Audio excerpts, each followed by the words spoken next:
neurotypical and neurodivergent children. So it's not just for children, it's also for adults. This is not going to be a lecture because I, I've been thinking about this for a long time, and I was hoping to interact with more people so that I could move my thought process a little forward instead of getting stuck in the same patterns that I'm used to.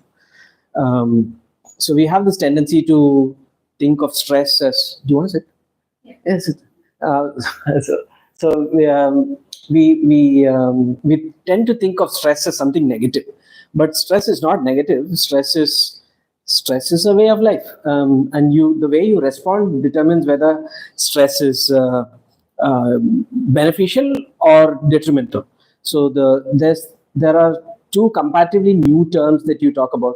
One is called eustress, which is beneficial stress, and then there's distress, which is DYS. It's not DIS, though you can use them interchangeably. So the whole concept of stress is that you get a small dose of stress, you recover from it, and you come back stronger. And this is how life works. So whether you go to the gym, or whether you start eating a new kind of food, or whether you're going to a new place of work, it's all the same. You get a small dose of stress and you recover. If the first dose of stress is something that is so big that it breaks you, then you fail.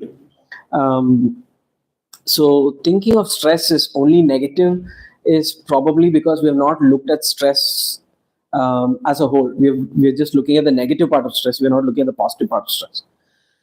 So what I wanted to do today was talk to people about how we can use stress as a means to help our therapy, whether it comes to training somebody in a gym, or whether it comes to training a neurodivergent individual, child or adult.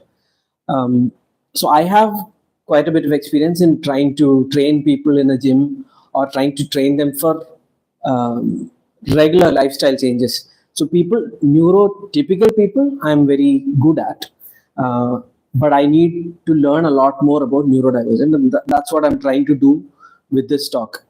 So when it comes to neurotypical people, it's very easy to motivate them.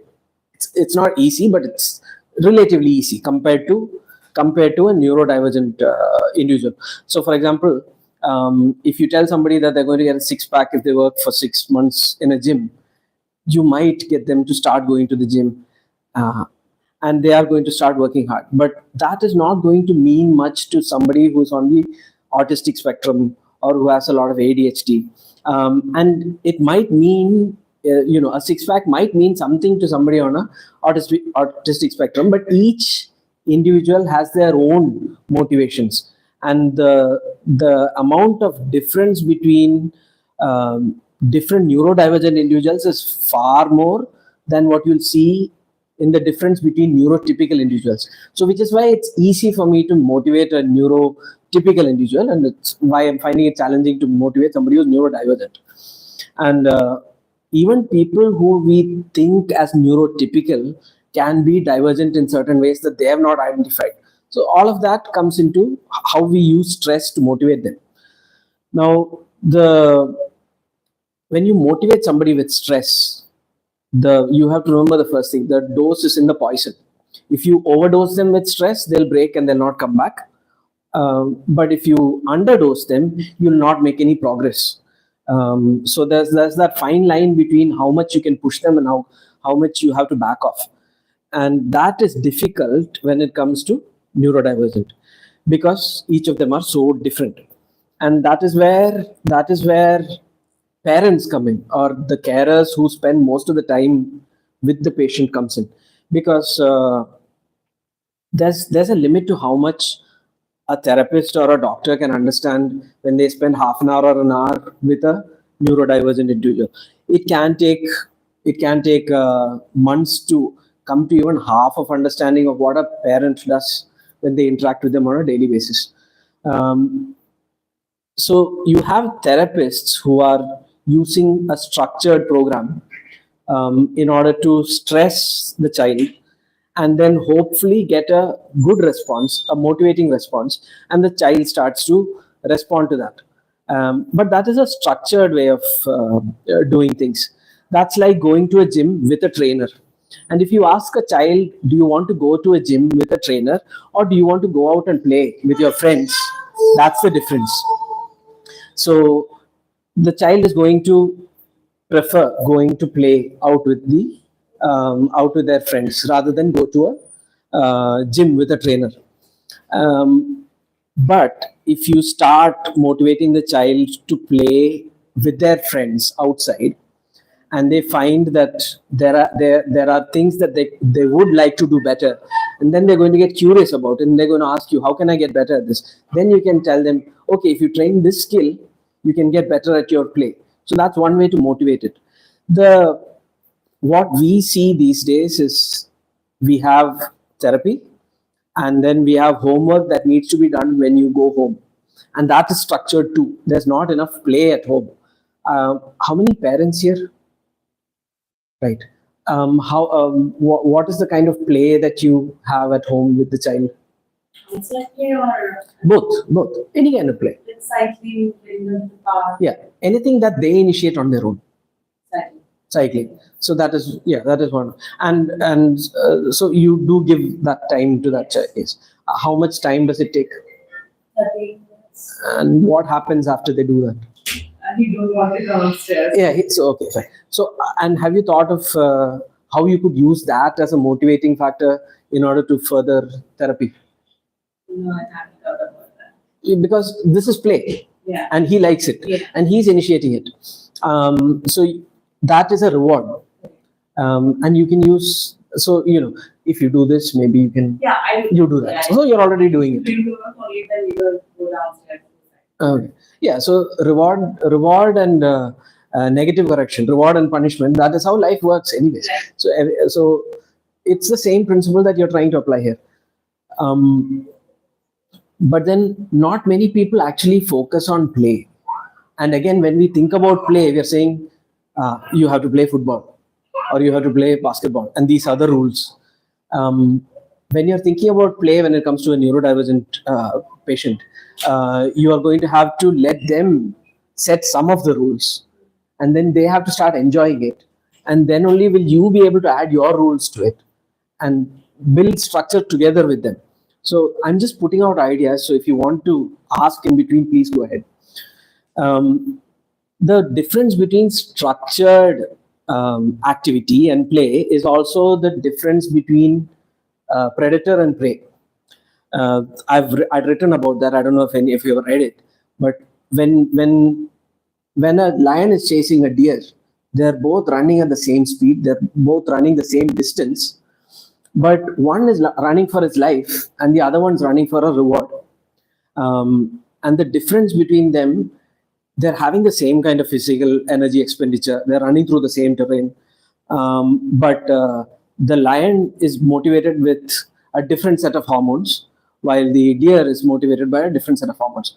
Most of it is the same. Most of it's the adrenaline, noradrenaline, cortisol. All of those stress hormones are the same.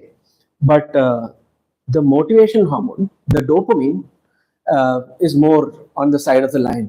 And until the deer escapes, there's no dopamine. So this predator and prey is what you want to leverage, because a predator is curious about and innovating and trying alternative means in order to get to its goal. A prey, straight line. I just want to get out. So that's the difference between hope and despair. And when it comes to caring for a child on the spectrum, it is again hope and despair, because the parent is looking at the long-term situation and thinking there is no win here, and they will start off hopeful, and then they'll start to get disappointed, and then finally end up in despair. Once they get into despair, all they're trying to do is stay alive. So they've gone from predator to prey. So they started off curious, they started off eager, they started off motivated, but as they start to hit obstacles repeatedly, they go from predator to prey, and they start losing motivation. And now it becomes mechanical, one foot in front of the other, somehow survive the day and get to the next day. That's all. but I want that to go back to predator. I want that motivation to come back on the side of the parent, because unless you motivate the parent, you're not going to be able to find out what is motivating the child, because the parent has to give us the idea. As a therapist, the idea has to come from the therapist, that from the parent, that this is what motivates my child, this is what makes him depressed. And so that useful information can be then passed on to the therapist, who can then incorporate that into reward and motivating the child. So I want the parent to change from despair to hope. And for that, they need to be motivated. And for that, they need to start winning. And if you look at the long-term goal, it doesn't look like a win on autistic spectrum, because how are they going to live in the future is the problem that's going on in their head. But this is where we'll have to reframe what you think when it comes to thoughts about winning. It's not every win is not the same, but you'll get the same dopamine release from every tiny win. So if you keep your eyes fixed on that long-term goal, you're going to be running. You're looking at the long-term goal, and you're never getting close. On a day-to-day basis, the mountain is still 100 kilometers away. You can see the mountain, but you've been running for weeks together, and you're still not any closer. So that's where the short-term goals come in. So you have to start winning on a daily basis, and you have to set small, achievable goals on a daily basis and win on a daily basis. Because if you win on one day, that little bit of dopamine will make you faster the next day. And this is how you build momentum. So as you get closer and closer to your long-term goal, you will build more and more momentum. And this, once the parent starts to feel motivated, the children can sense that energy, and they will also. So that is the nervous system is very well adapted to picking up signals from the people around them. And even though we consider autistic children as unable to pick up the signals, they usually pick it up quite well, because some of their senses are dulled, but most of that energy goes into picking up signals from other methods. So this is where I wanted to go, where you stop looking at it as a hopeless thing, because you're looking only at the long term. You have to win every day. I don't know if there's that practice is there. I mean, do you consciously practice winning on a daily basis?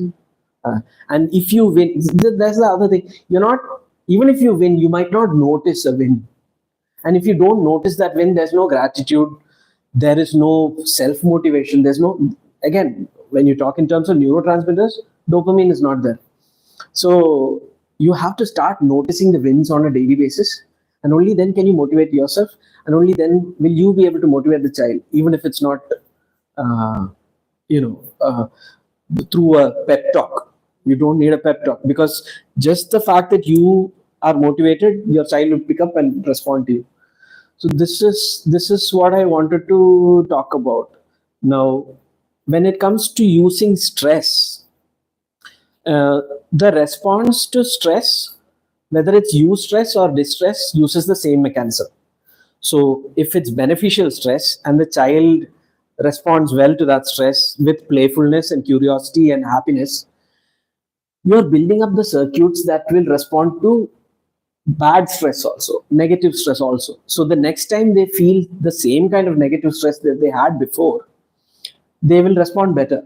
And that you'll have to notice that, you will have to see that as a win. And at some point, your child is also going to see that as a win. And that will build the next cycle of winning. So this is what I meant by using stress as a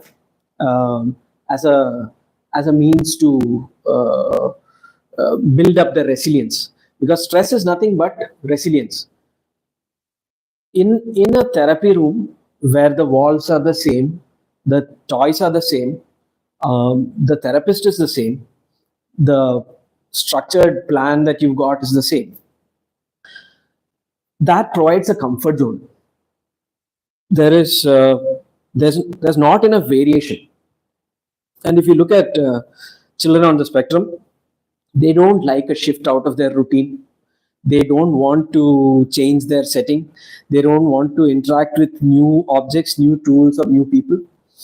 Mm, but interaction with something new, it might be a new environment. Interacting with a new environment is a way to build resilience so that they can interact with a new person or with a new situation. So any new interaction, whether it's with a toy or if it's with a person or if it's with a new program, is the same circuit that they're going to use when they face a challenge that is new to them. So that is how you build resilience. And you have to start somewhere. So, and that start, when you start, you'll have to start with a stressor that is enjoyable to them. And that is where the parents come in.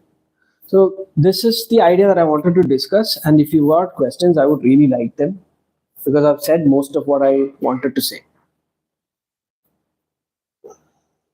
Everybody's stressed. Everybody's challenged.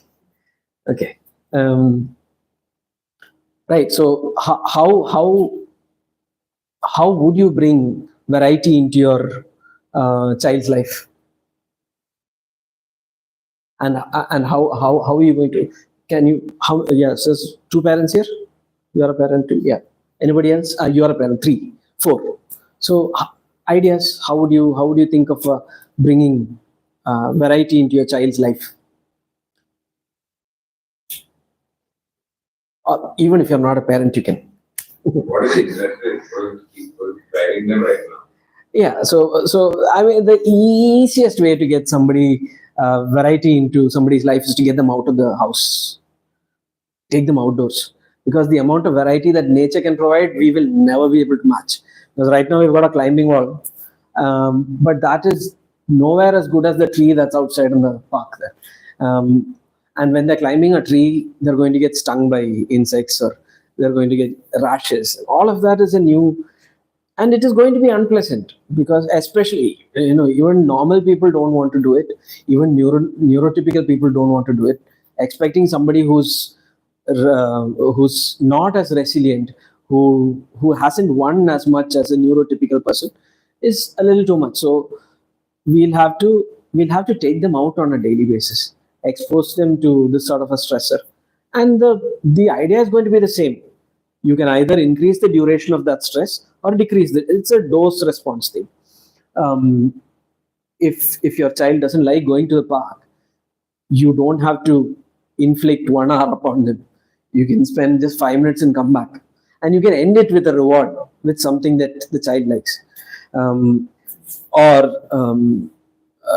If it's if your child is okay with the park, but the temperature is not so great, so like for example, right now it's pretty hot and humid outside, there'll be children who don't mind the temperature. So you'll have to start off earlier in the day when it's cooler, and then later on, half an hour later, gradually build up. That's the whole idea of using stress to now. And a child so they have sensory issues, so they don't like a certain kind of touch. But the avoidance of a sensory stimulus, for example, some bare feet on grass, some children don't like it, and so they're going to stand on that smooth surface, and they're going to wonder whether they should put their foot on the grass or not. But their parent is leaving them, and now they have to make a choice. Is the pain of stepping on the grass worse, or is the pain of being left behind by the parent worse? It sounds cruel, but he is then going to make a decision and put his foot on the grass. And the first time he does it and he wins, he's going to be able to do it easier the next time. So yeah, questions? Could you please give an example of use stress in kids? Playing, basically. So when a child starts to walk or starts to learn to walk, they're on the floor in the beginning, they're on their backs, and their limited view of it's a limited view. They're just seeing the ceiling, and they're looking at your face once in a while. and turning over is a effort for them, and that is a stress. But when they turn over and they put their hands on the floor and strain and lift their head, they're rewarded with the new view, that new stimulus that comes into their. So it is a stressor that is used, and so each time they undergo that stress, they're getting rewarded. So now their view changes. They're able to see a lot further. They're able to see a new view, and then they're going to stand up. They're going to stand on one knee. Now they're a lot higher from the floor. It doesn't look a lot to us, but for them it is a massive increase in view, and they're getting rewarded. And then they're going to stand up and they're going to start falling. That is a stressor. But there is so much reward. There is so much curiosity, and the curiosity is being rewarded with mobility and new views and new toys to play with. And now all of these stresses are now a eustress, which is also why children are built to be curious, and so which is also why it's easy to learn cycling when you're young. As you get older, you get more and more, you get less curious, and you are less rewarded. A child on a cycle is more rewarded than an adult on a cycle who's falling a lot, and I say, what is this for? But for the child, it is a eustress. For the adult, it might be a distress. So it all depends on perspective. There might be adults who are rewarded by cycling, and so unless they try it, they wouldn't know. So, eustress, another everything that we do, pretty much any new habit that we do and we win at is a eustress. If you lose at it, it can become a distress. The trick as an educator or as a therapist or as a parent is to break down the task into smaller parts so that they start to win from the beginning itself. It's okay to lose, but you have to pepper those losses with frequent wins. That is how you turn stress into eustress. So somebody who can't do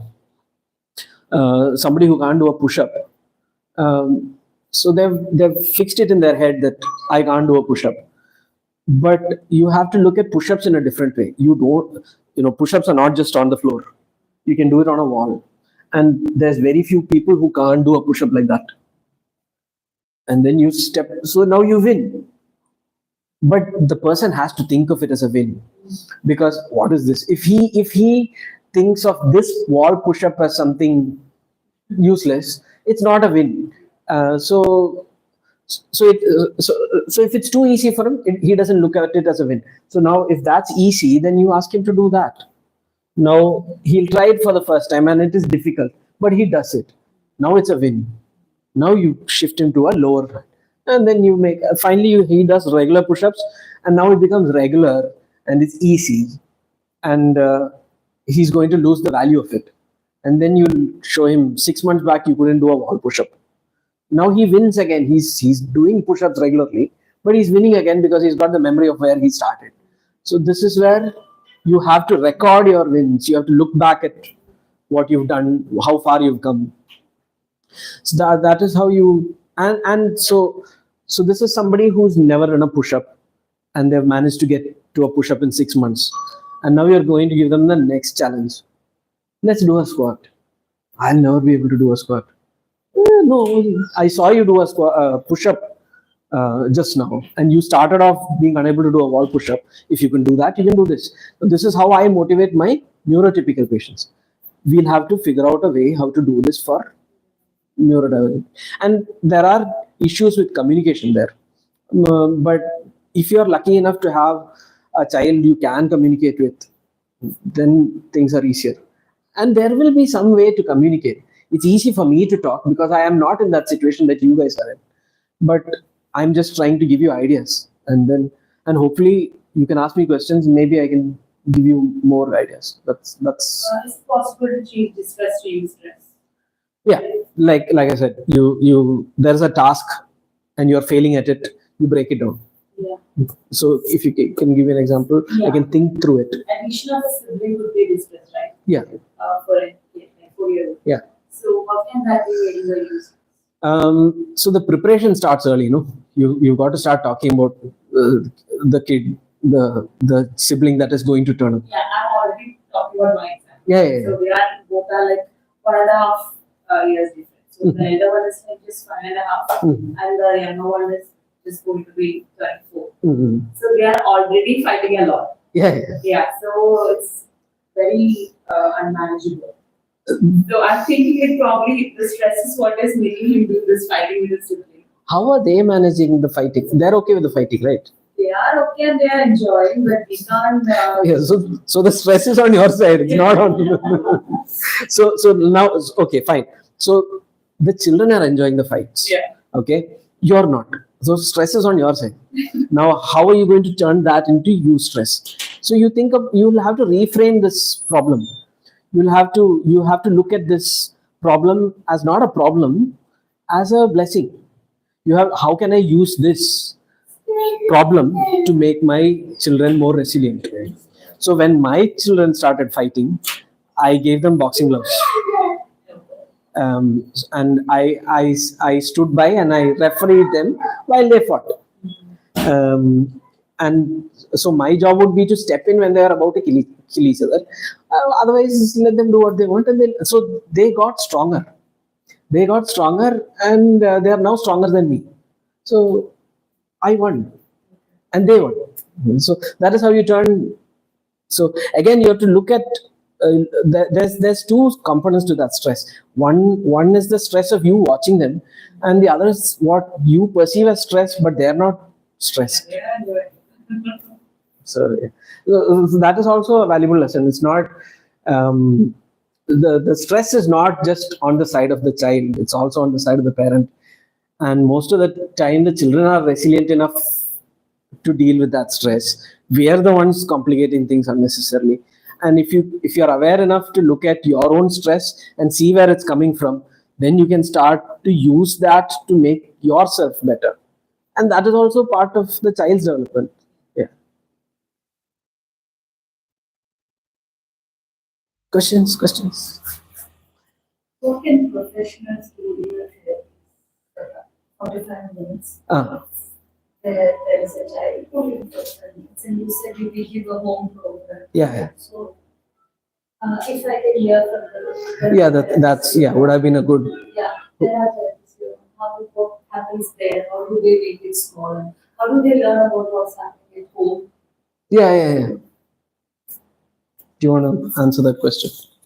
Like, I didn't understood your question. Like, what your How do you merge what happens at home in that 45 minutes so that we can give us a very, very specific task to the parent, which will be a win. Maybe you see them once a week or 2 or 3 Twice a week. week. Yeah, so how do you break it down? Can you give any examples of how you merge home and parents and the child?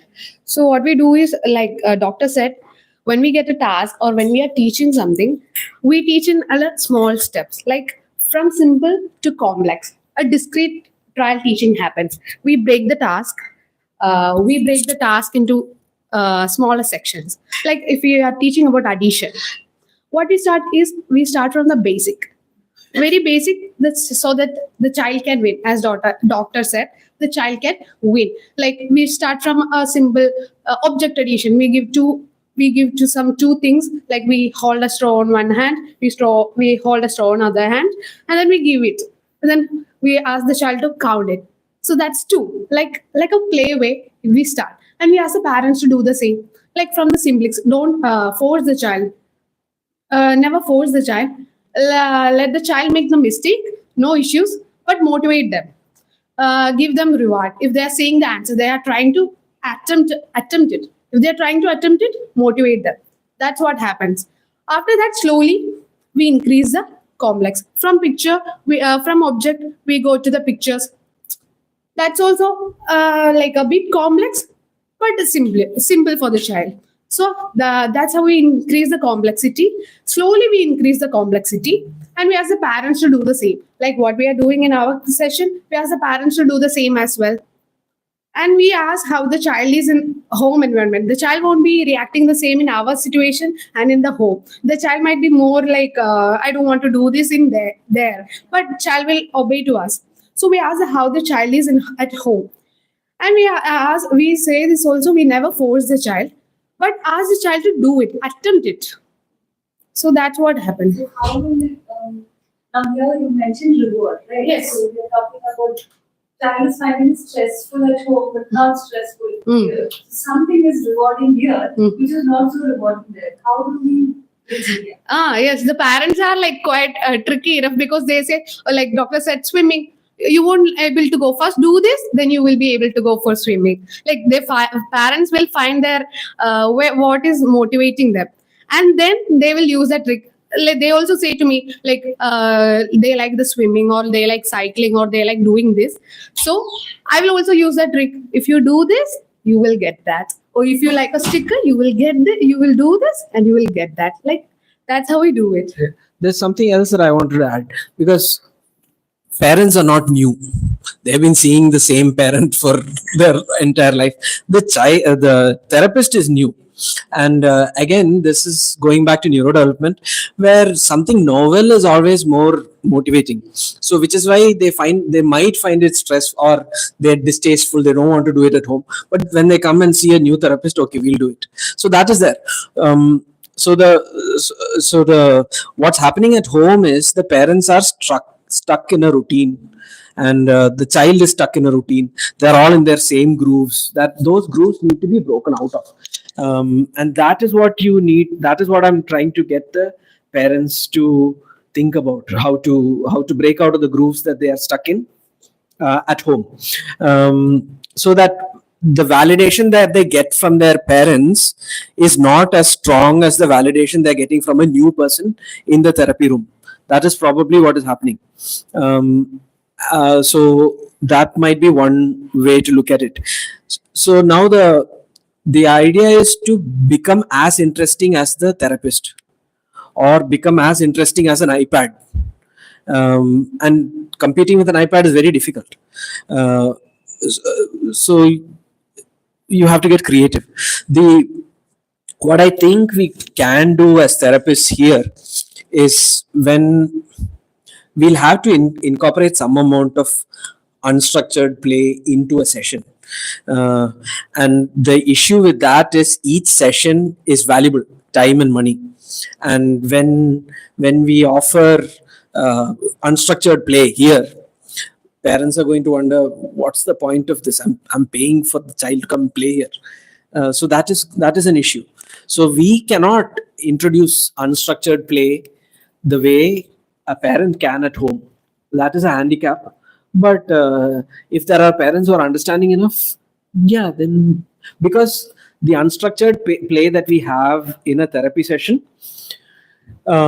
is going to give clues to the therapist, and the therapist is now going to be able to motivate. And so, for example, when she asked me how to turn stress into stress into eustress, that's the first time I'm hearing of that problem. I have to get creative. I don't have a ready-made answer for it. So I have to think through, and I have to decide, where is the stress actually. I have to find where the stress is, make sure that this is really stress, and which part is, then try and change it. So it's not just the idea of using stress. We'll both have to train, both the therapist and the parent will have to train, and we'll have to constantly talk to each other about how to get this done. So, but I am not sure how to apply it practically in a therapy session, because of the financial and the time constraints that we have. But it can be done. I think that is what we should be trying to do. The conversation going, right? So that, yeah. Is it also good to hear the child to know that he is in a structured setup, and then he has to kind of obey, and the other is a more free environment? Is it because of that? Yeah. So if a child is responding to a structured setup, that is a good sign.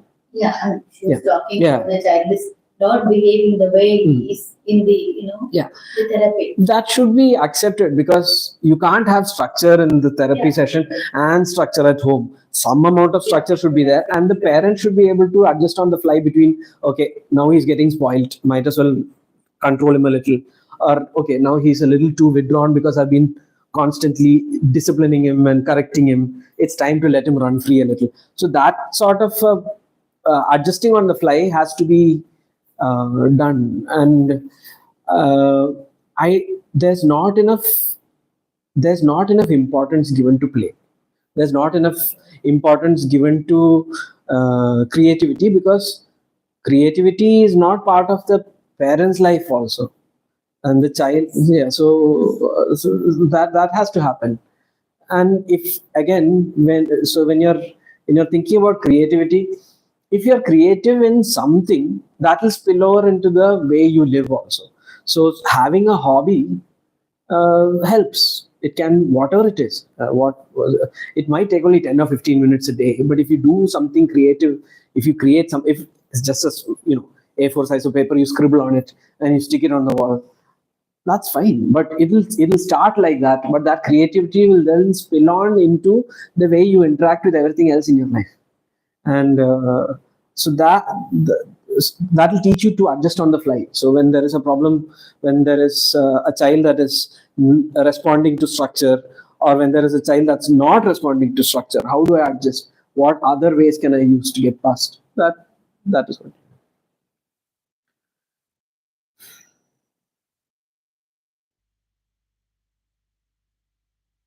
We only had 45 minutes. Everybody's bored already. That reminds me. Boredom. Boredom. This boredom is unpleasant, and that's what it's meant to be. Now you have to let them get bored, and you have to get them. You have to put them in discomfort, and they have to throw a tantrum, and they have to figure out how to play by themselves. And if they are not starting a game on their own, if they're not getting interested in something on their own, you will have to trigger it somehow. But there is no time to be bored anymore. We are not bored. Children are not bored. We are not allowed to be bored. It's just, here's the phone, here's the iPad, and because for my own sons, uh, they I don't see them idle, compared to what, Yeah. they're always doing something. And because compared to what I used to be when I was a child, forever just sitting there and getting bored and then dreaming of something or the other, that's not there anymore. So that boredom is necessary, because boredom is pain, and that pain is what is going to motivate you into getting into something creative. So for especially for parents, your life is full. There is no time for anything. And there you when was the last time you felt bored? You never felt bored in 20 years. So I think, yeah, because you did have time to get bored. But unless you schedule some time to get bored, you're not going to be able to think about these things. This is where something like uh, a hobby like cycling works, because you've got nothing to do except sit on the cycle and pedal, and then by the time you're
Yeah, so hopefully it's back. I don't know if the battery is dying or yeah. Anyways, Now we are conditioned to multitask. Basically, is it also because of lack of time to do things at the same time? boredom is painful. Yeah.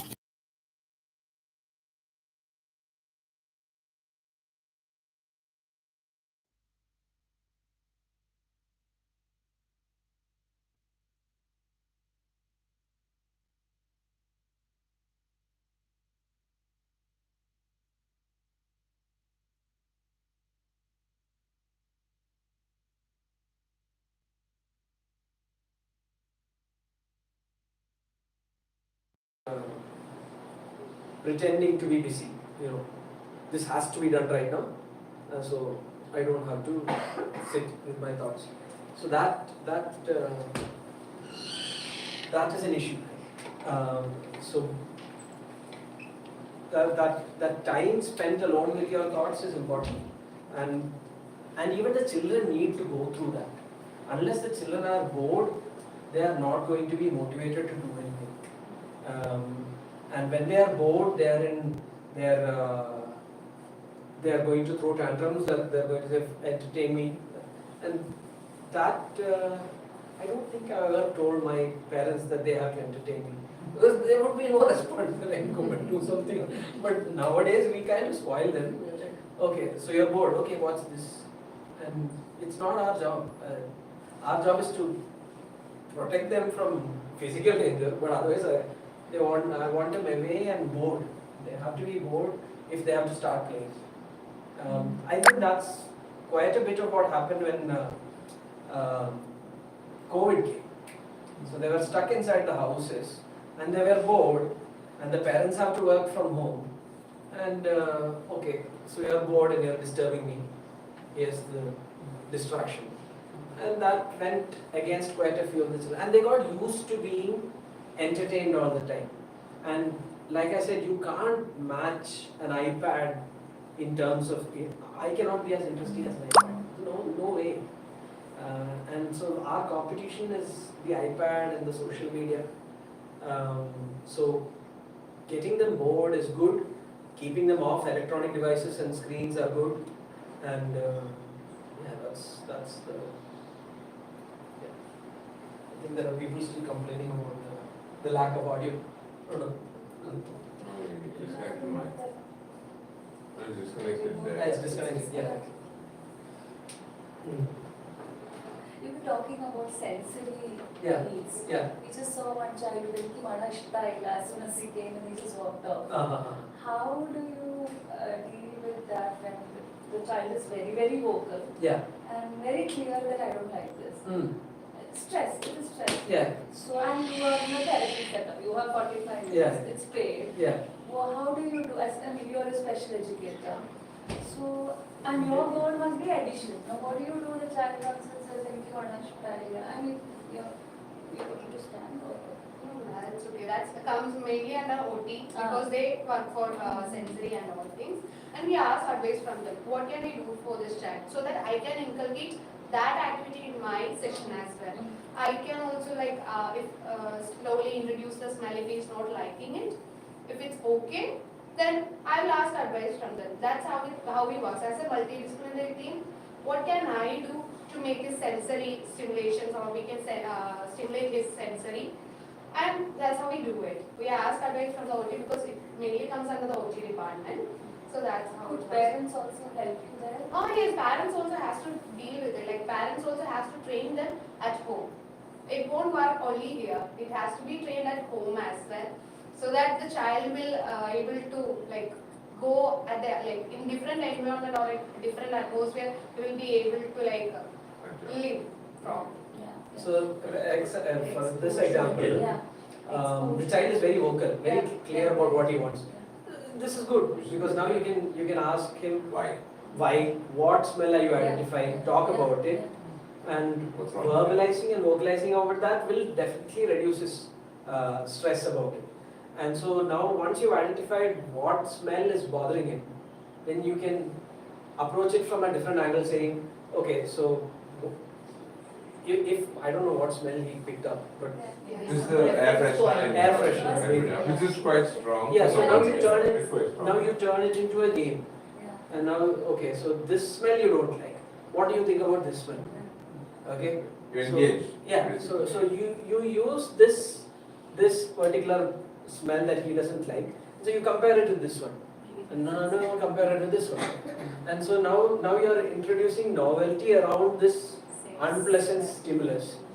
And now he's more focused in identifying and verbalizing what was unpleasant for him. And now the next time he gets exposed to this smell, like, okay, I remember this and we had a good time. There's curiosity there. Yeah. Very, very good insight. So again, so I don't have formal training in this. My side is orthopedics and general medicine. But the way I've done this is, when I present a solution to a patient, they will come up with an obstacle, and then I have to find a way around it. And brains work the same way, whether it's neurotypical or neurodivergent. There is reward and punishment. There's motivation and demotivation. There's reasoning for it. Yeah, but then the cost for motivation will differ. The amount of motivation will differ. Trying to tweak, it's the same pathway that we are trying to tweak, whether they are neurodivergent or neurotypical. It is mostly the same pathway. Yeah, so as long as there is capacity to learn, you can make progress. You were mentioning unstructured play Mm. and how it's difficult to fit it into a therapy, into time constraint, cost constraint.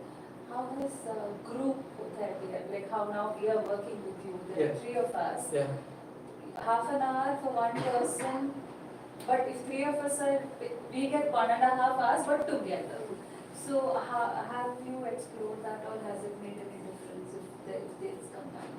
Actually, group therapy helps child because in group therapy, because they are able to meet children under their spectrum. Like if they will be seeing a lot of autistic kids if it under spectrum. They will be seeing a lot of kids under their age or their capacity. It will definitely help them for interaction. And on the other side, they will also develop skills like sharing. If you are eating food and when you are sitting eating with other kids, it will help the skills like that: sharing, caring, loving, like meeting, how you treat other people. So group therapy actually works. It will develop that confidence when you are keeping like making them do a task. So if you ask if they are doing a task, they will be doing one by one, right? So that competency to win, to get motivated. So when they done the task, we will motivate them. So that will help them. And when they are appreciated in front of the group of people, it will actually help them in all way, in cognitive way and in a pride feeling as well. Is it taken well by the parents also, the group sessions? Is it happening here? It's actually not happening here, but it is appreciated by everyone because they are getting their kids are getting engaged with other kids as well. To take the group therapy, actually, we have to that same intellectual level, right? So right now we don't have it because initially. The same intellectual level is not an essential thing. They should be comparable, but they don't have to be the same, exactly the same. Because that is also a part of skill that you need to develop. Because you're not going to meet people of the same intellectual levels in real life. They are going to have people at one age. So No, but for speech therapy, not like the language should be similar. Yes. Right? So But again, so it's not just speech; it is also listening. So if a child has a problem with speaking, and the other child is advanced in speech, the child who's advanced is now going to have to decipher a slightly altered pattern of speech, and he's going to improve from that. So group therapy has its place, but trying to get people to understand that this is going to be effective is. But again, like you said, the financial aspect can be covered very well. So you got 3 separate sessions clubbed into one, so it works out cheaper per head. Can be done. We should start thinking about it. no, we used to have group therapy here. We used before. to have. Yeah, we used to have it. Right now, the age difference is scattered and Yeah. the strength is also lower for us. Right? So when the numbers go up, it will be easier to do. The other thing about unstructured play is that unstructured play starts off with a wide open space, and then gradually you add rules as the child accepts one rule. The area that you play in becomes smaller. So you start out with a wide open safe space, and then you gradually contract it and constrain it. And the more constraints you give the child, the more creative that they're going to get to work around it. So the creativity, if you are given a blank canvas, it is difficult to get started. But if there's a dot on that canvas, you can start there. Yeah. What about receptive and expressive language? Receptive and expressive language, it will have to be dealt with by the speech therapist who's not. Yeah, there. No? No. Yeah. So, No yeah, worries. we've had. Yeah. So I won't be able to answer that question. Sorry. So you asked, you told that we need to let the kids do more, right? So is that applicable to neurodivergent kids as well? Because if the child having ADHD, he's always attention seeking. Yeah. He don't want to get bored, right? He does things to get attention. So He's attention seeking. I'm not sure. His attention is wandering. His focus is wandering. He Yeah. might be doing stuff. Some of them might be doing things in order to get attention from you, but some of them are not doing stuff in order to get attention from you. They are doing stuff because they are focused. Now ADHD is a very interesting thing because they have the capability to get motivated, but they can't fix their focus on something. So those children, if you can get them to focus on one particular thing for a prolonged period of time, they can then send that skill across to things that they're not interested in also. So again, you'll have to find. So I have heard of children who are who have a lot of ADHD, but they're very focused when it comes to things like trains or planes. So if you put them next to an airport, they have no ADHD. They'll just stand there and watch. Yeah, and they'll know the entire train schedule by heart. Something we can never do. So and the train is flying by. They will know the start and the end of that train. What time it goes to the next train station. All of that is there in their head. So they have focus. It's just that it's just not. They're not motivated by the other stuff. So attention seeking. If they want attention, and if attention seeking is another useful tool. So if they want attention from you, and you have to give attention in a measured manner. If they're doing something that you want to encourage, give them attention. If they're doing something that you don't want to encourage, you won't be encouraging that. So if they're throwing a tantrum, you don't want to encourage them. Now you can't let them continue throwing their tantrum. So you'll have to distract them with something and bring them towards something productive. And it's not a sudden jump. You'll have to take a roundabout way to get them there. So I can speak broadly about it, but unless there is a concrete example, yeah. that's where this confusion comes in, regarding gentle parenting as well. Yeah. I hope everybody knows about Yeah, gentle gentle parenting when he accepts their emotions, right? Yeah. So there is so much that we can take it. So they goes on throwing this tantrum, they cries roll on the floor and everything. Yeah. But as you told, distraction sometimes never works. Yeah. So how We can't does- win every time, Yeah. but yeah, okay. But then see, attention seeking, so I want you to reframe the attention seeking behavior as something useful. It is not just negative. There is a lot of positive in it because they want your attention. That is a motivation for them.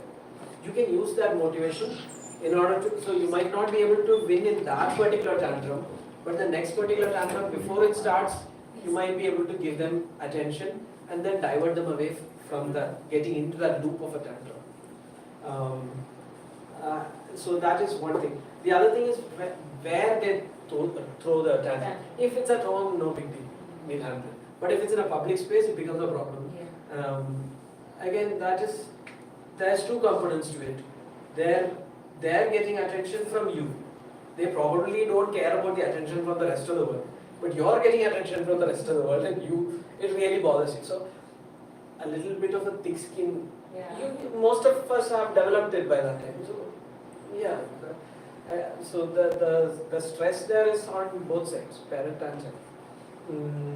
But You can also use it as a reward, this thing, I mean, attention seeking, of course, the child is seeking attention. But can we use it as a, something like a reward? Okay, now you do this. I understand, so now I come back to you in a little. Can we use it something as a tool? So yeah, so the child is seeking attention, and when you give the child your attention, it is a win for the child. This is the most direct way to motivate. So when the child might be doing desired behaviors that we want to encourage throughout the day, but we are not attending to him, and we are missing those chances that we have to reward them. And when that repeatedly happens, and the child is repeatedly failing at getting your attention, the child will start to act out. And now the child will start to get your attention, and now you are rewarding that behavior. So now that will require a lot of free time on the parents' part. Difficult in this time and age because everybody is working. All double income families, and no grandparents around, no joint family around. Blessing ankles.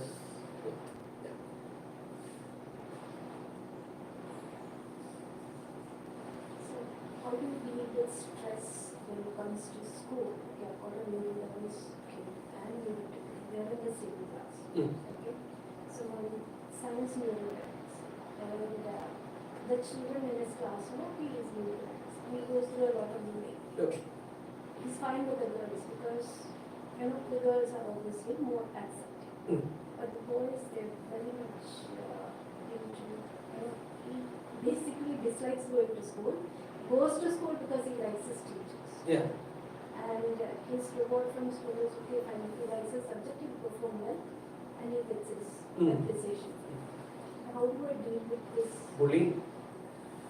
Bullying, the school has to put their foot down. That is one thing. We have tried. Yeah. I have tried numerous number of times. The mechanism there is it's a pack mentality, and the boys tend to like a hierarchy. They want a leader, and they want somebody to wail on, somebody to beat upon. And the more you beat upon the victim, the higher your status goes up. So that's how it works for boys in that age group. Every school has it. So the way around that would be, one, the school has to put its foot down, but I don't know how that works. But the school has all the parents open to that. But the thing is, nowadays, there is a point where the children say, okay, fine, we put a complaint against you, let's see what's going to happen. So the teachers are very apprehensive. They choose their words when they talk to their students. Because they know, okay, we've got rights, we're going to do this, let's see what happens. So it's like, certain situations, I have to tell my son, okay, you just ignore it.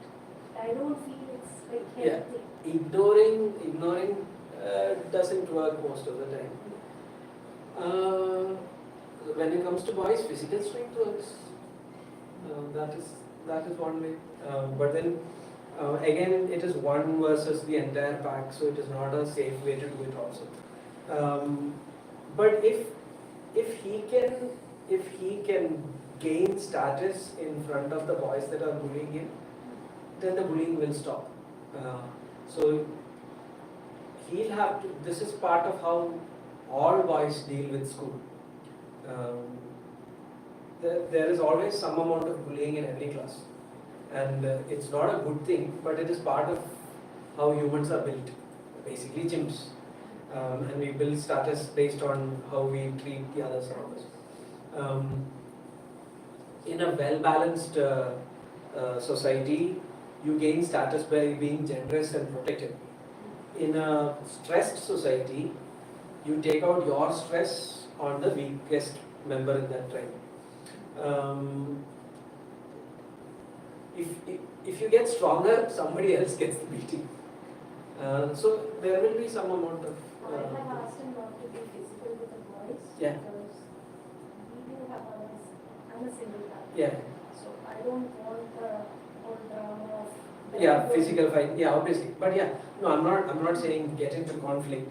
So he can get stronger and he can look stronger, and they will start to leave him alone. That is one way to deal with it.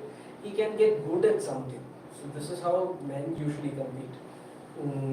You build status by becoming exceptionally good at something, and that has to be something that has been valued by the other men.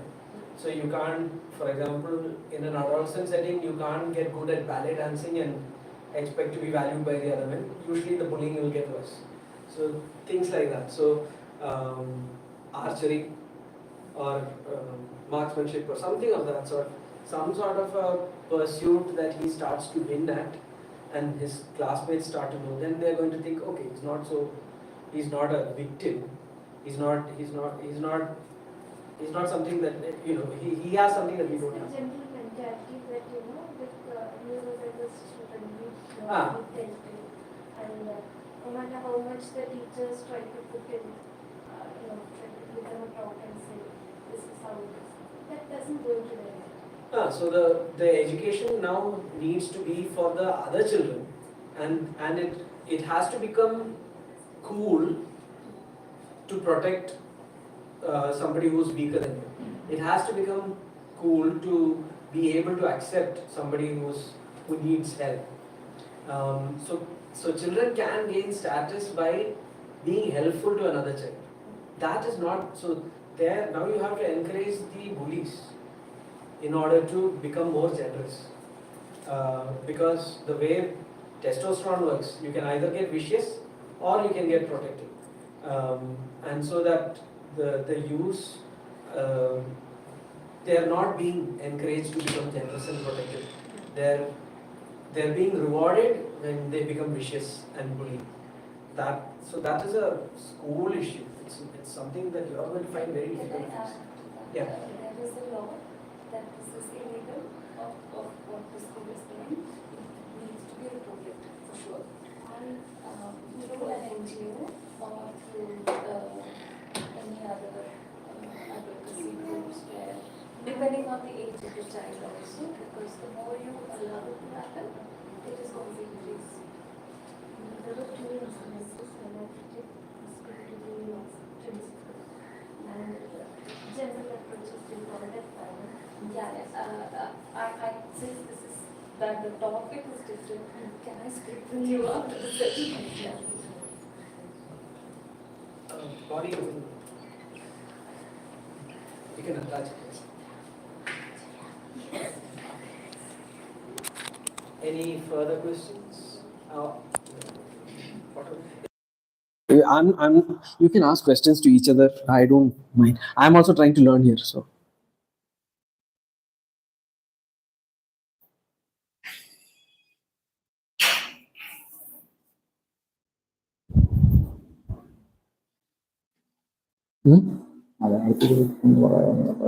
Malayalam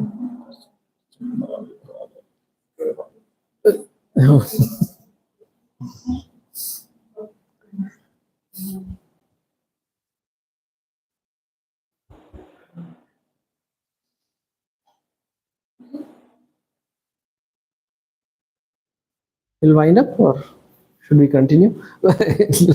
I'm sorry, we've not. No, but we have not met us. Okay. Okay. Yeah, sorry.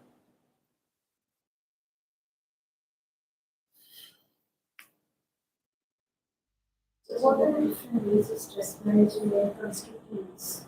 Stress management. So I mean, every parent will have a different training. My training is at home I'm able to understand. So between the teens and the first teach the youngest twins and the youngest one. The youngest is a little bit more active than the others. So So she's like, everybody is just looking for them. But they are, at the end of the day, they lost discipline Mm. and go towards the and the problem is they have good interaction with their family, which is very stressful. It's not like very good. Every 2 weeks when they go, it's like they resent it. Now they don't manifest it. Because you Huh. rewarding things. Yeah. Okay, so this is so when they're stressed for any reason, humans have a different kind of stress when it comes to animals. Animals can get stressed because of some predator, and after they survive, after they run away and escape, they go to a corner and they shake themselves free. So this release of that physical, so the best relief for mental stress is physical stress. So so whatever the stress, you need to shake it free, you shake it loose. And so not all exercise is the same. So again, this is where play comes in, right? So if you're stressed at work, or if you're stressed due to some relationship, I'm talking in general, not just for children, and you've got words that are unsaid, and you've got actions that are not carried out, and all of these words and actions are motivated by emotions, and these emotions have a posture in your physical body, and this posture doesn't get released. So for example, if you want to speak something but you're keeping your mouth shut, you're going to you're going to lean forward, and so now that posture is there, and until that word is spoken, or that those sentences are uttered, the posture stays there, and that posture will then keep constantly reminding the emotional center about it. So which is why it feels good when there's lots of unspoken words to go to a hilltop and scream, because all of those things are out. That posture is it's exercised to the limit. So now that once the action is done, the posture goes back to default, and now you're not reminded constantly of it. In the bathroom. Yeah, Boundaries are difficult these days. yeah, When a bathroom. yeah, or a pillow. Or in the tap and whatever the- Recently, I noticed he has started saying talking. Okay. Yeah, he is releasing. Yes, so he's a so I asked him, is there anything you want to communicate? No, sir. I'm just talking to myself. Yeah, so the you should be guarded against using the same kind of release all the time. So if he's self-talking, that's fine, but he should have other outlets, which is where drawing, painting, writing, or I'm just saying, giving examples. Yes. But the problem is where we stay, Yeah. most of the kids, they are technology. Yeah. Their form of exercise is probably 20 minutes long. Mm-hmm. He looks forward to that walk and he doesn't mind walking for 1 hour to go to Mm. But those kids, they don't like much of physical activity. Mm. They're bothered about their skin tone, Yeah. the sun, Yeah. this kind of- this is the boys. Yeah. The girls, it's a different story. Mhm. So he is not bothered about those. Yeah. He's like, what he likes games, he likes being included in sports. Yeah. He's very much of a techno head everything. Yeah. And just like in therapy, what I used to do earlier on was I used to break his task. The board was broken, and his reward was from when he was a small kid, he was fascinated by cars. Yeah. So, now he's 15, Mhm. he's got a good collection, and he's got a very good knowledge. of Yeah.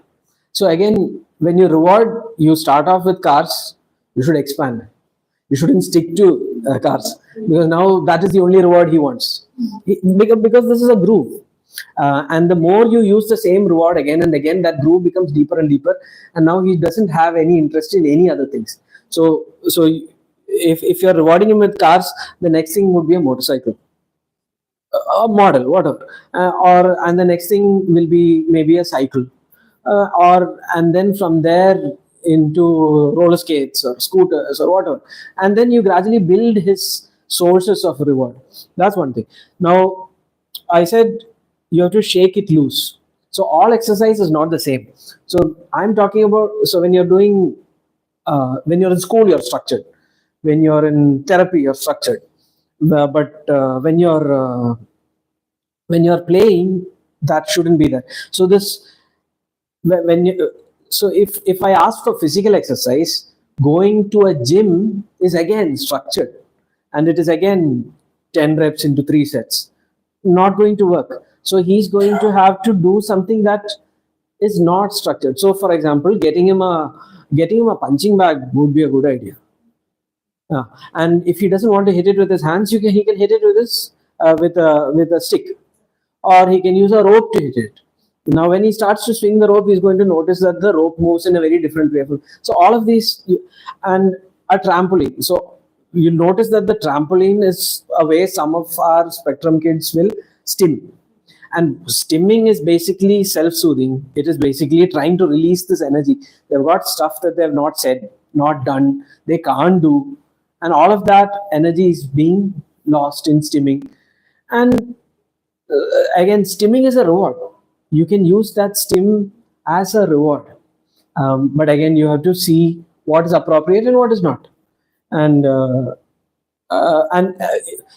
so instead of cutting off their stimming completely, you can divert that stimming into something similar, and you broaden his sources of relief and release. So throwing stuff, or again, it's a release. You're throwing stuff, or you're hitting things, or you're jumping, or you're just standing and shaking, or whatever physical activity, but it has to be unstructured. There has to be quite a bit of it. Walking is restorative, will produce a lot of relief, and if he likes it, fine. But now you can start to add some sprints into it. Okay. Now sprint. Question? Yeah. Is it good for kids to interact in swimming and football while doing exercise? What is exactly happening with them? അപ്പം ചോദ്യം ഫുട്ബോളും സ്വിമ്മിങ്ങും physical exercise. What is exactly happening? The question is not, they're exercising, they're having fun. What do I explain there? Is it good for kids to interact in swimming and football while doing physical exercise? What is exactly happening? No, all physical activity, all intense physical activity is going to produce hormonal changes. It is all going to produce changes in the musculoskeletal system, in the nervous system. And when you're interacting with multiple people, it is also building your social network building capabilities. All of that is there. Swimming is a mostly solo sport. Football is a team sport. Those have different ways of creating a change in the child. Of course, it's good for them. I'm still not sure. Okay, I went back to Malayalam. English. Exercise, football ആണേലും swimming ആണേലും exercise തന്നെ. Physical part same ആണ്, പക്ഷെ ഓരോ ഗെയിമും ഓരോ സ്പോർട്ടിനും അതിൻ്റെതായ പ്രത്യേക ബെനിഫിറ്റ്സ് ഉണ്ട്. അപ്പൊ എപ്പോഴും ഒരേ സ്പോർട്ട് കളിച്ചുകൊണ്ടിരുന്നാല് പിള്ളേർക്ക് നല്ലതല്ല. സ്പോർട്സ് മാറി കളിച്ചുകൊണ്ടിരിക്കണം. അപ്പം ഒരു ദിവസം ക്രിക്കറ്റ് ആണെങ്കിൽ ഒരു ദിവസം ഫുട്ബോൾ, ഒരു ദിവസം ഒളിച്ചുകളി ആയിരിക്കാം, അടുത്ത ദിവസം ഓടിപ്പിടുത്തമായിരിക്കാം, അടുത്ത ദിവസം ഫ്രിസ്ബി ആയിരിക്കാം. എല്ലാ ദിവസവും ഒരേ കളി കളിക്കുന്നത് കൊച്ചിന് ഇൻട്രസ്റ്റ് ഉണ്ടെങ്കിൽ കളിച്ചോട്ടെ, പക്ഷെ അതിനായിട്ടൊരു ട്രെയിനിങ് പ്രോഗ്രാം അതൊക്കെ കുറച്ചുകൂടെ പ്രായമായിട്ട് ഒരു 16-ന് മേളിൽ ഇവരൊരു പ്രൊഫഷനായിട്ട് ആലോചിക്കുമ്പോൾ, അല്ലെങ്കിൽ അത്രയും ഭയങ്കര ഇൻട്രസ്റ്റ് ഉള്ള ഒരു ഹോബി ആയിട്ട് ആലോചിക്കുമ്പോൾ അവരെ അതിന് ട്രെയിനിങ്ങിന് വിടാം. പക്ഷെ ആ ഒരു ആക്ടിവിറ്റി മാത്രം ആവരുത്, ബാക്കിയല്ല. ഒരു ജനറൽ ഫിസിക്കൽ എഡ്യൂക്കേഷൻ എന്നുള്ള തരത്തില് ഫുട്ബോൾ വേണം, സ്ട്രെങ്ത് ട്രെയിനിങ് വേണം, ഗ്രൗണ്ട് എക്സസൈസ് വേണം, മണ്ണിൽ കിടന്ന് കുത്തിമറിയണം, മരം കയറണം, ഇതെല്ലാം ചെയ്തേ പറ്റൂ ചെറിയ പ്രായത്തില്. കുറച്ചുകൂടെ പ്രായമായി കഴിയുമ്പോൾ അവർക്ക് സ്പെഷ്യലൈസ് ചെയ്യാം. പക്ഷെ ഒരു 13-14 വരെ എങ്കിലും എല്ലാ ഫിസിക്കൽ ആക്ടിവിറ്റീസിലും എൻഗേജ് ചെയ്യണം. എന്തൊക്കെയായാലും ഫിസിക്കൽ ആക്ടിവിറ്റീസ് വേണം. അത് സ്വിമ്മിംഗ് ആയാലും ഫുട്ബോൾ ആയാലും അത് പ്രശ്നമല്ല.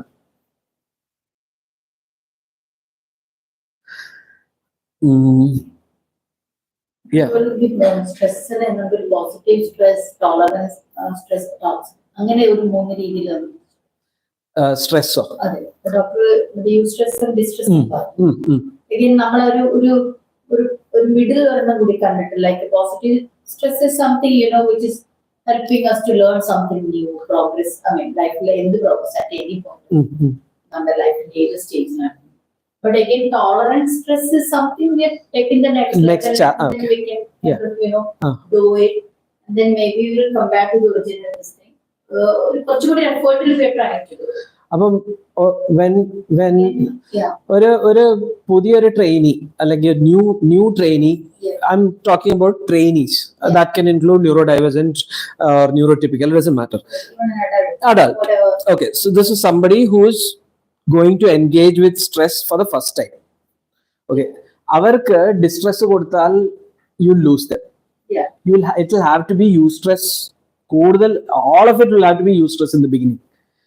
Until they get used to eustress, they know that this is not threatening, this is safe. Then you will start to give them challenges. So in the beginning they have to win. And later on you will start to give them a few losses, and then once they learn that stress is how they develop, they will start to chase challenges on their own. This is the pathway, this is the broad pathway. Apam how are you going to do it എന്ന് ചോദിച്ചാൽ each case is going to be different. And again, there is a dangerous one, which is a toxic stress. So I mean, in an academic scenario, wherever it is, in workplaces, we need to address that also. So toxic stress is going to be more common in neurotypical people. Because they will continue to chase even if they are failing, and they will not stop. They will continue to push themselves. They'll continue to push themselves till they break, and they are so single-mindedly focused on their goal that they disregard the signals that are coming. So toxic stress, people have to be willing to accept that this stress is toxic, and mental stress is usually taken out on the body. People who say that, okay, I'm not stressed, I'm okay, I'm fine. So mentally they might be functioning high, but physically somewhere the body is taking the toll. That is what I want people to release with movement, and unstructured movement or play movement. Toxic stress, like I said earlier, the best cure for mental stress is physical stress. Getting the same kind of mental stress all the time leads to patterns that are stuck in your body that lead to wear and tear. You have to break those physical patterns. So you use your body, you make your body stronger and more resilient so that you can take more mental stress. That is the idea. So if somebody is having problems dealing with mental stress, usually my approach is to say, mental stress somebody else is going to handle. I want you to get stronger physically so that your body can take the abuse that your mind is dishing out to it. And it is not, and the body should be able to take that abuse and use it to get stronger. And for that you need to move in ways that are not structured, because the stress that's coming from the mental side is structured, and your life is structured. There's not enough play. If you get more play, everybody benefits, even adults, and adults don't play anymore.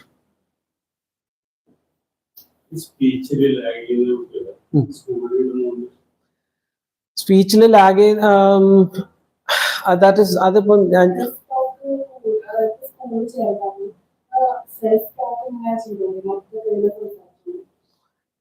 അല്ല അപ്പം കുട്ടികളായിട്ട് mingle ചെയ്യാൻ കുറച്ച് പാടാണ്. 5 വയസ്സായി. കുട്ടികളായിട്ട് mingle ചെയ്യാൻ കുറച്ച് പാടാണ്. അപ്പൊ അതൊക്കെ speech and language therapist answer ചെയ്യുന്ന ക്വസ്റ്റ്യൻസ്. ഞാൻ ആൻസർ ചെയ്താൽ ശരിയാവില്ല. സ്ട്രെസ് ഉണ്ട്. സ്ട്രെസ് വരുമ്പോ ഇങ്ങനെ ഒരു കൈ നോക്കണം, അങ്ങനെ ഒരു സ്റ്റിമ്മിംഗ് ബിഹേവിയേഴ്സ് വരും. സ്ട്രെസ് റിലീസ് ചെയ്യാനാണ് അവൻ സ്റ്റിം ചെയ്യുന്നത്.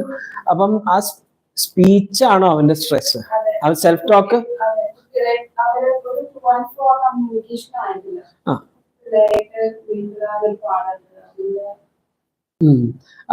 5 വയസ്സല്ലേ? 5 വയസ്സില്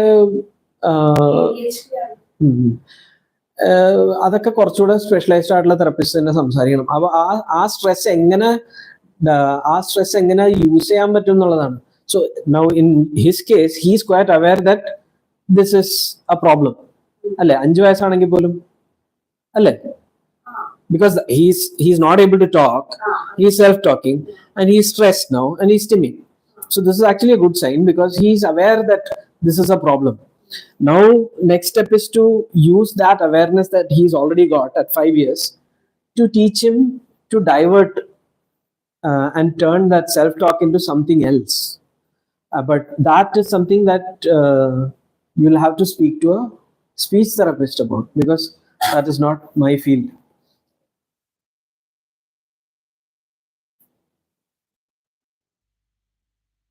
Yeah, specific questions on speech and physio and OT, I won't be able to handle very well because I am just talking about stress in general.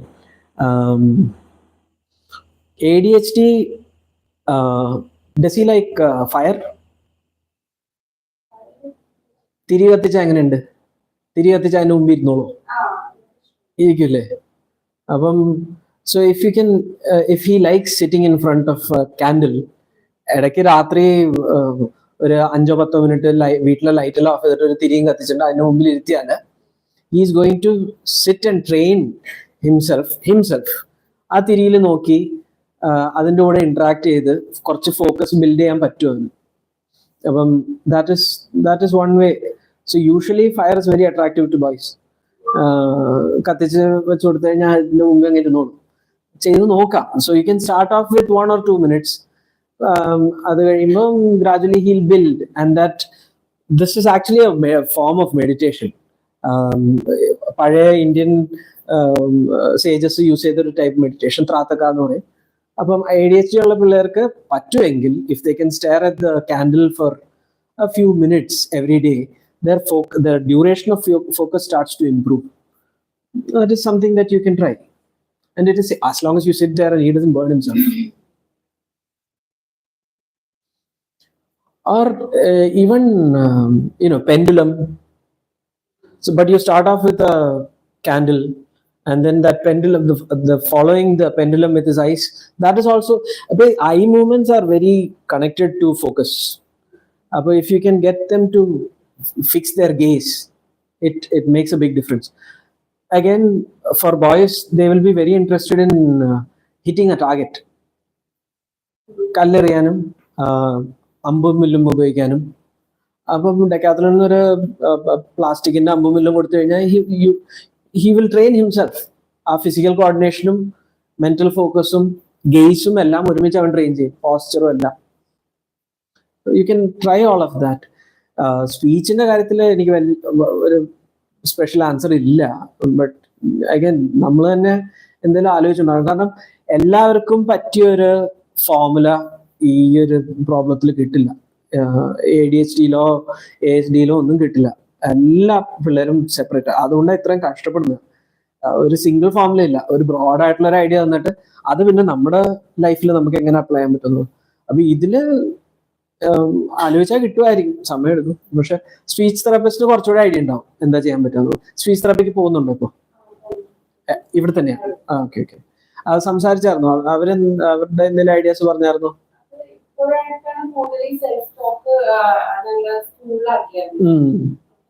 അവിടെ ഇനി ഒറ്റയ്ക്ക് ഇരുന്നിട്ട് സംസാരിച്ചാണ് ആളുകൾ സ്കൂളിൽ പോയതിനു ശേഷം കൂടുതൽ അപ്പൊ അത് മിക്കവാറും സ്കൂളിലെ സ്ട്രെസ്സിന്റെ ഒരു റെസ്പോൺസ് ആയിരിക്കും. പടം വരയ്ക്കാനൊക്കെ ഇഷ്ടമാണോ? അപ്പം അതും ഒരു ഔട്ട്ലെറ്റ് ആയിട്ട് യൂസ് ചെയ്യാം. കാരണം അപ്പൊ ഈ self talk, what is he talking about, എന്തിനെ കുറിച്ച് സംസാരിക്കുന്നത്? ചിലപ്പോ എന്തെങ്കിലും ചെയ്തോണ്ടിരിക്കുന്ന പറ്റി അവനോട് തന്നെ സംസാരിക്കും. അങ്ങനെ ചെയ്യരുത്, ഞാൻ പറയണത് തന്നെ അവനോട് തന്നെ പറഞ്ഞാലും അങ്ങനെ ചെയ്യരുത്, അങ്ങനെ അല്ലെങ്കിൽ ഒരു ഒട്ടും റിലേറ്റഡ് അല്ലാത്ത കാര്യം ആ ഒരു സമയത്ത് വീട്ടിൽ വെച്ച് ചെയ്യാറില്ല? വീട്ടിൽ വെച്ച് സെൽഫ് ടോക്ക് ഉണ്ട്? വീട്ടിൽ വെച്ചാണ് സെൽഫ് ടോക്ക്. അപ്പൊ വീട്ടിൽ വെച്ച് സെൽഫ് ടോക്കിന്റെ സമയത്ത് maybe you should ask him to draw and paint. Try. I don't know because അത് ചെയ്ത് നോക്കാം. അല്ലെങ്കിൽ അവന് വേറെ എന്തെങ്കിലും ഔട്ട്ലെറ്റ് കൊടുക്കണം. അപ്പൊ അവന്റെ ഒരു ഔട്ട്ലെറ്റ് ആണ് ആ സെൽഫ് ടോക്ക്. അപ്പൊ പകരം വേറൊരു ഔട്ട്ലെറ്റ് കൊടുത്ത് നോക്കാം. ആ ഔട്ട്ലെറ്റിൽ നിന്ന് അടുത്ത ഔട്ട്ലെറ്റിലോട്ട് പിടിച്ചു കയറ്റി അവസാനം ഇത് നോർമലിലോട്ട് എത്തിക്കാൻ നമ്മൾ ശ്രമിക്കണം. എന്തോരം പറ്റും എന്നുള്ളത് കണ്ടറിയണം. പക്ഷെ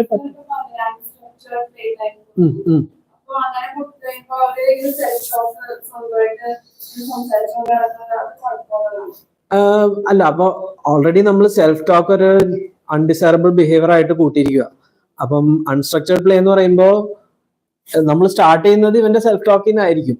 പക്ഷെ അവന് ആ ഒരു പ്ലേ ഏരിയയിലോ ഒരു പ്ലേ ഗ്രൗണ്ടിലോ ഇറക്കി കഴിയുമ്പോൾ അപ്പോഴും സെൽഫ് ടോക്ക് ആണെങ്കിൽ അവനെ ഡിസ്ട്രാക്ട് ചെയ്യാൻ നമ്മൾ കൂടെ നിൽക്കണം. അപ്പൊ ഇത്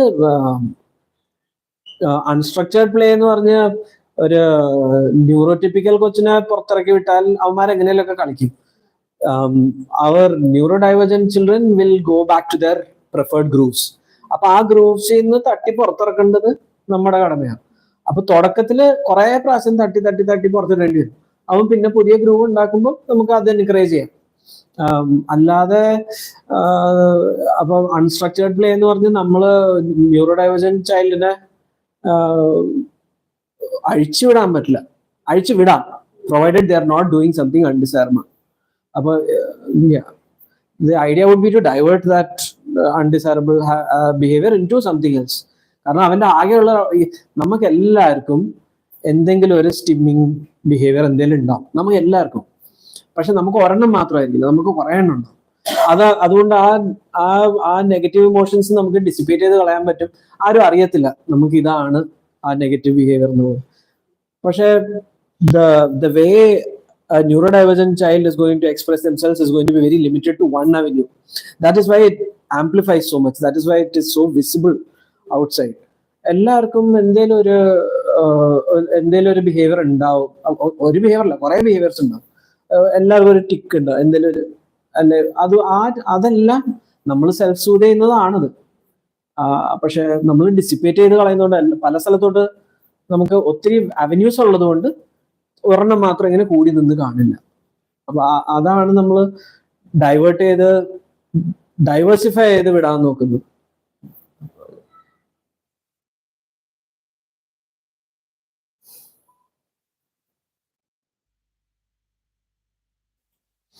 നിർത്താം. ക്വസ്റ്റ്യൻസ് ഉണ്ടോ വേറെ? ഇല്ലല്ലോ. So we'll wind up. Any further questions if you can ask, I don't mind. But we are coming close to the end. 15 today, yeah. But it was nice for me because I like talking. But I don't know about you guys. I had fun. Thank you. Yeah. The main thing is the distress. What you said, we can use it as a diversion for building up new groups. Yeah. It's very insightful. The whole thing is that you have to be more creative on the spot. What you can do. Instantly the ideas should come up. So we can't rely on textbooks. Yes. Textbook approach illa. It has to change. And actually this neurodivergence will do well in that sort of a situation also, because we have ingane oru problem enna idu ingane respond cheyanennu namukku oru idea undav. But neurodivergence will be thinking in a totally different way. That is why they are called neurodivergence. And that can be used. There's this theory that neurodivergence is a response to the stressful situation that the world is in right now. That you're all the old methods that we have used to deal with problems are not very successful. So now nature is starting to experiment. Nature is experimenting in every possible way, sir. Yes. So again, you have to reframe. So this might, it's not the way we look at things is what will determine whether this is a blessing or a curse. Of course, Perception. yeah. So of course there are problems, but if you can change the way you look at things, and you have to start thinking, how can I use this problem to my advantage? And this way of, okay, how can I use this? This is what all the politicians do. There is a crisis. How do I make benefit out of it? And that is why they are on top. We have to use that. That is how can I use this crisis to my advantage? This is already there with the child. So how can I just shift it to Yeah, how can I use this? their pet? Yeah. And this, how can I use this to my advantage? How can I use this to my child's advantage? That will happen only if you start thinking in terms of a predator, like a predator. You can't constantly ped choda matla. No, you have to turn around, stand and fight. And it's not a fight also, it's game. It's a game. Okay, I lost this one. Let me see what else I can do. This method didn't work. Let's try the next one. And this ability to keep chasing even when you're failing repeatedly, that has to come from change of mindset, reframing how you look at objectives. And physically also, unless you're physically strong, you're not going to be able to do that. So when I ask for unstructured play for the child, it means the parent also has to play. And none of the parents are able to play now, physically. Time for time. Physical strength and mental strength both is much more important for the parent than the child. Much more important for the parent than for the child, yes. When the parent is strong enough mentally and physically, the way the child will mirror the parent Yes, is yes. absolutely going to work. Yes. So unstructured play will happen only if the parent also plays. And when the parent starts to play and starts to devise new games and new rules, then the parent will start to think creatively, and the parent will come up with more and more solutions. That is the only way we can do this. അല്ലെങ്കിൽ നമ്മൾ text book മാത്രം നോക്കി ചെയ്തുകൊണ്ടിരുന്ന Every day is a new lesson. So in fact, every session with the Yeah. child, every child is, we are also learning so much from every session. Yeah, so the people who are interested about in their job, they're interested not because the money is there, but because you are having a learning experience. If you're not learning anything, you will get burnt out, guaranteed. And so if you start to feel burnt out, it means you're not learning. So you have to look for ways to learn. You have to look for problems, and you have to think about how to turn these problems into positives. How can I use this? Become a politician. That identity label is actually so very, we actually do something else. Yeah. Because that No, but they do it. identity is, They do it the best. yeah, They do it the best. So you should learn from them they also. do it on masses. We have to do it on one or two. But Opportunity. Yeah. Yes, yes. no, but they do it the best. So why not learn from them? Morals different matters, but yeah, but their techniques are good. Yes. You should learn. And again, there will be some positive. Maybe, neurodivergent child, there will be some or maybe very positives. So magnifying those positives, well, sometimes what we usually do, okay, we'll always cry about what that child is not happy. So that is why that often gets magnified, even at least in our mind. Well, I'm going one step further. I'm saying what we look as negatives are also, it's also possibilities to, Opportunities for yeah, that is also there. One is magnifying the positive, and the other other is- is it's an opportunity for improvement. They're very creative in the way they solve certain. yeah. Because that creativity comes from getting past obstacles. How can I get in a different, yeah.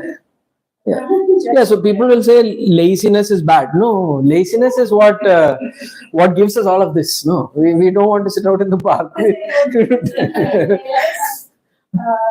My daughter will be sitting and trying to study the whole textbook. He will be done with it in half an hour. And he will say, especially the history. He said, history, why is it tough for her? It's like a movie. Yeah. And I can relate to Yeah, it yeah. because when I was reading a book, when I was a small child, everything was like a movie inside my head. Okay, the whole story. Mhm. So I was thinking, okay, maybe I'm a little bit like. No, yeah, very few people can visualize words. Yeah. It's always visual process. But for her, it's like always. Yeah. The way Yeah. you have to write this sentence, you have to remember this way. It's going to be so stubborn about the way that way. That's why- So maybe she is neurodivergent and he is okay. Yeah. So he's very creative in the way he solves a lot of things. And this time he was self-talk coming. നമ്മളൊക്കെ ചെറിയ കുട്ടികളായിരുന്നു കളിക്കുമ്പോൾ I remember when I was Yeah. We would speak to ourselves. എല്ലാ കാര്യവും സ്വന്തമായിട്ട് സംസാരിച്ചു. None of our parents were crazy.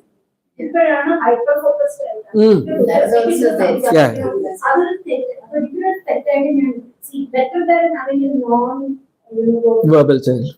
ഞങ്ങളൊക്കെ ചെറുപ്പത്തിലിരുന്ന് കളിക്കുകയും teacher എല്ലാം ചെയ്യുമ്പോൾ none of our parents got it. We used to sit in the class and talk in the backbenches. No, even now, when I'm doing something, there is a mental voice going on in my head. Okay, I'm just not speaking it out.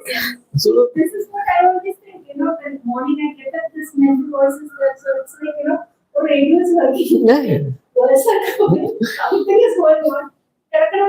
Automatically, how it goes off your mother, If it doesn't go off, you can't sleep. Ah. ഞാനിത് പറയുമ്പോൾ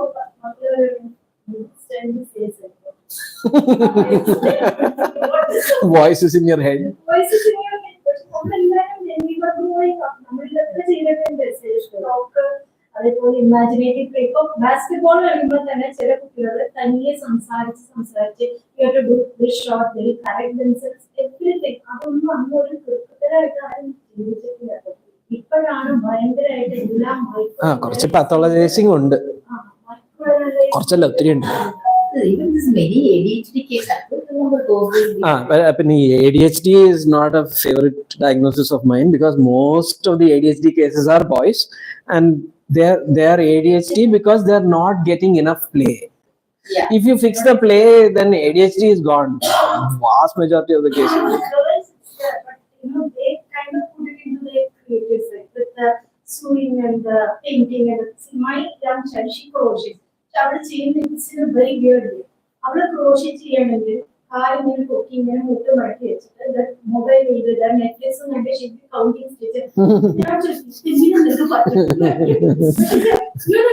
അത് കഴിഞ്ഞ് ഏതെങ്കിലും ഒരു stitch തെറ്റിക്കഴിഞ്ഞാൽ whole thing she കണ്ടു. ഒരു വിഷമം ഇങ്ങനെ അടിക്കുമ്പോ തെറ്റിപ്പോയി. അതെന്താ ഇത് കാണുന്നുണ്ട്, ഇത് കാണാണ്ടിരുന്നു. അപ്പൊ ബോർ അടിക്കും. Make them bored. Yeah. They're getting bored doing an activity. But now we really focus. So they developed doing things that way. It is a blessing and a curse because they should be able to have deep focus and they should be able to multitask. രണ്ടും വേണം. പണ്ടൊക്കെ deep focus വെച്ച് മാത്രം കാര്യം നടക്കുമായിരുന്നു. ഇപ്പൊ പക്ഷെ മൾട്ടിടാസ്ക് ചെയ്യേണ്ടി വരുന്നുണ്ട്. പക്ഷെ deep focus is something that they need to learn. അപ്പം running the noise in the background with music or TV, adellam, all of that indicates that there is stress, underlying stress that they are soothing using this sensory stimulus. Upon that, I think if they get enough outdoor time and if they get enough play, adakku illanda. Because I used to need all this, and once I started going outdoors, I got better. So, yeah. So this thing I have no idea. This my youngest son is in there now. So past 3 years he has developed this habit of without background music he cannot sit and study. So Yeah. I don't know. Sometimes I feel it is good. Sometimes I feel it is not so good. Yeah. So the background music, next thing you can divert him to is background noise. So you get Spotify, you'll get playlists, brown noise, white noise, pink noise. അത്രേ search ചെയ്ത് കഴിഞ്ഞാൽ മതി. So that background noise has no patterns in it. There is no musically pattern under rhythm under. You take that away and you move them to noise where there is no discernible pattern. And so you'll be able to substitute. You're taking the cigarette away and giving them a nicotine chewing gum. അതുപോലെ and you let them spend some time with the brown noise or white noise എന്താന്ന് വെച്ചാൽ, and then after some time, okay, ഇനിയിപ്പോൾ അതിന്റെ volume കുറയ്ക്കാൻ തുടങ്ങും. Volume കുറച്ച് finally you can do it without it. Now the other reason why they're going for that background music is there's a lot of other noise which is distracting them. It is better to have a pattern than have somebody speak in the background and their mind wanders there. That thing is not there. Maybe he is having some internal voices. So again, you can ask him. He's now in 10th, so yeah. But yeah, brown noise, white noise, all of those are good techniques that you can use to wean them off the music or TV. But again, that can also become a habit. All of this is habits. Usually they have to pay. Yeah, they should be able to function well with the habit and without the habit.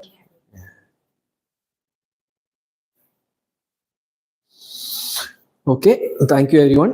It's been really nice. Questions anymore?